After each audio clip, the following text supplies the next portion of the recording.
जय शिवराय शेतकरी बांधवांनो, शेतकरी बांधवांसाठी अत्यंत आनंदाची बातमी मित्रांनो, पीक विम्या संदर्भात सर्वात मोठी बातमी आहे।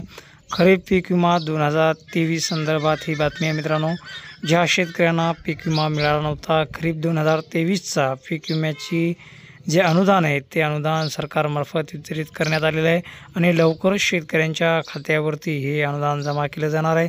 आता कोणत्या कंपनींना हा अनुदान देण्यात आलेलं आहे, तर मित्रांनो जो निधी या कंपन्यांना देण्यात आलेला आहे त्याच कंपन्यांमार्फत ज्या शेतकऱ्यांनी विमा भरला आहे त्या शेतकऱ्यांना हा विमा मिळणार आहे।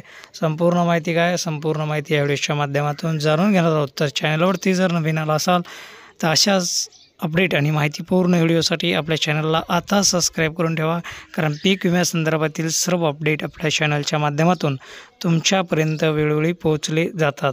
तर चला मित्रांनो सुरू करूयात व्हिडिओ। तर बघू शकता मित्रांनो, सर्वसमावेशक पीक विमा योजना खरीप 2023 अंतर्गत उर्वरित राज्य हिस्सा विम्या हप्त्यापोटी रक्कम 303,70,20,848 इतका निधी योजनेच्या अंमलबजावणी करण्यासाठी पीक विमा कंपन्यांना वितरित करण्यात येत आहे। हा शासन निर्णय 5 जुलै 2024 रोजी वितरित करण्यात आलेला आहे। तर बघू शकता येथे त्याने सांगितले की राज्य समावेशक पीक विमा योजना राबविण्यास संदर्भ क्रमांक 1 अन्वये मान्यता देण्यात आली असून प्रधानमंत्री पीक विमा योजना खरीप 2023 ते रब्बी हंगाम 2025-26 हंगामासाठी कंपन्यांना निधी वितरित करण्यात आलेला आहे। आता इथे बघू शकता मित्रांनो, जवळपास 303,70,20,848 इतका निधी हा देण्यात आलेला आहे।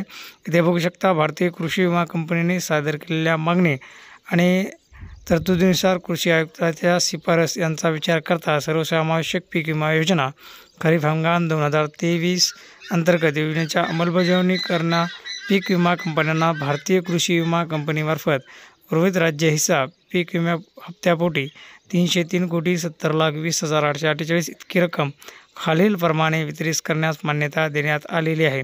तर बघू शकता खरीप हंगाम 2023 आणि याच्यामध्ये कंपन्या आहेत मित्रांनो, भारतीय कृषी विमा company, Cholamandalam company, HDFC agro insurance company, ICICI Lombard company, oriental insurance company, Reliance Jio insurance company, SBI insurance company, united India company आणि युनिव्हर्सल स्मोक या कंपन्यांना हा निधी वितरित करण्यासाठी शासनाने हा शासन निर्णय जारी केलेला आहे।